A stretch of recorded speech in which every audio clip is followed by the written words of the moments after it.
TF1 Matin. Nicolas Caro, le livre du jour. Vous nous parlez donc ce matin d'un roman belge. De l'écrivain Thomas Gunzig, publié au Diable Vauvert. Ah, vous l'aimez bien, hein, lui. Ah, énorme talent Thomas Gunzig, je le suis depuis longtemps. Et ses adeptes croissent au fur et à mesure des publications. Et alors c'est intéressant, quoique assez logique, c'était déjà très très bien au début, mais à chaque nouveau roman, c'est encore le cran du dessus. Et donc vous avez aimé le dernier Gunzig, Rocky, Dernier Rivage. Nous sommes sur une île, il y a là Fred et sa petite famille. Fred est très content de lui. C'est un homme riche qui a su, comme il le répète souvent, mettre sa famille à l'abri, il le dit tout le temps. Et en effet, il y a eu une catastrophe, on ne sait pas exactement quoi au début, mais Fred avait anticipé et acheté et construit une villa de luxe sur ce caillou tout petit, 18 hectares, 500 mètres de long sur 350 de large. On a vite fait le tour, oui, mais il ne l'a pas choisi par hasard, cette île. Climat idéal, jamais sous les 10 degrés, jamais au-dessus de 25, il pleut régulièrement, mais pas trop non plus, la faune est calme et surtout l'île est à 600 km des côtes les plus proches et n'a rien de stratégique, donc on les laisse tranquilles. Mais quoi, ce sont des survivants de l'apocalypse? On n'est pas bien sûr, on saura plus tard précisément, mais au début on n'est pas bien sûr, ça fait 5 ans qu'ils sont là. Tant que la connexion satellite fonctionnait, ils avaient des nouvelles du monde qui était en train de s'effondrer et de leurs proches qui n'ont pas cru à la fin du monde, justement, ils ne les ont pas suivis sur l'île. Et puis, comme on pouvait s'y attendre, la liaison a fini par s'interrompre et a priori, oui, il ne reste plus grand-chose du monde habité. Alors ils ont tout ce qu'il faut, des dizaines de milliers de plats préparés, de provisions, une cave de grands crus, il y en a pour un siècle, vraiment.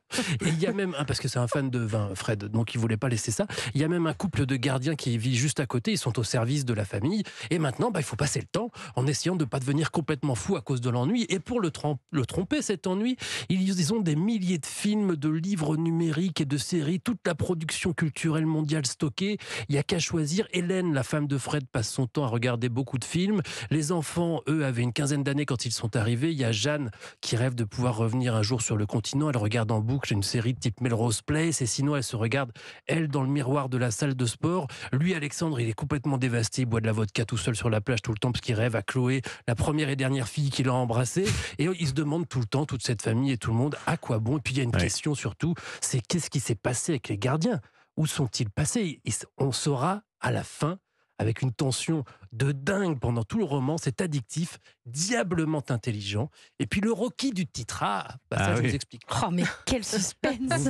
Thomas Gunzig, Rocky, Dernier Rivage. Évidemment, on va en parler en cette rentrée littéraire. Merci beaucoup, Nicolas Caro. Le jeu vidéo de la semaine, Caroline Speller. Alors, c'est tout mignon. C'est sur Nintendo Switch, Pikmin 4. Oui, c'est un jeu tout droit sorti de l'imaginaire de Shigeru Miyamoto, le créateur de Mario et Zelda.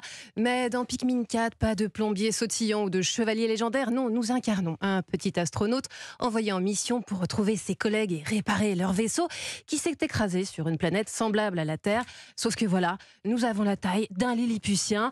Comme dans le film Chérie, j'ai adressé les gosses, nous devons explorer ce monde à hauteur d'insectes, peuplé de créatures sauvages. On reste tout de même dans un jeu Nintendo, tout est coloré, mignon, même la musique est féerique.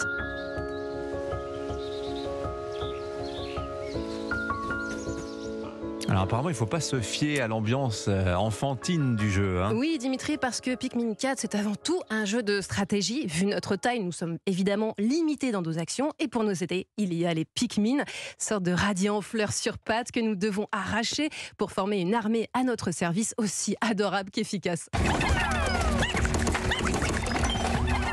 Nous avons littéralement l'impression de gérer une colonie de fourmis, qui est d'ailleurs la source d'inspiration du jeu. Chaque Pikmin a son rôle et ses capacités selon leur couleur. Les rouges résistent au feu, les bleus sont des êtres amphibies, ou les roses volent, collés à nous comme des canetons. Ils s'activent sous nos ordres pour déterrer des objets, rapporter des ressources, créer des chemins et combattre toute la faune hostile. Voilà, ça a l'air facile comme ça, mais c'est pas facile du tout en réalité, la licence Pikmin. Mais c'est un excellent jeu, c'est à découvrir sur Nintendo Switch. Merci beaucoup, Caroline Speller. Merci Nicolas, merci Vincent. À demain. Dans moins de 10 minutes.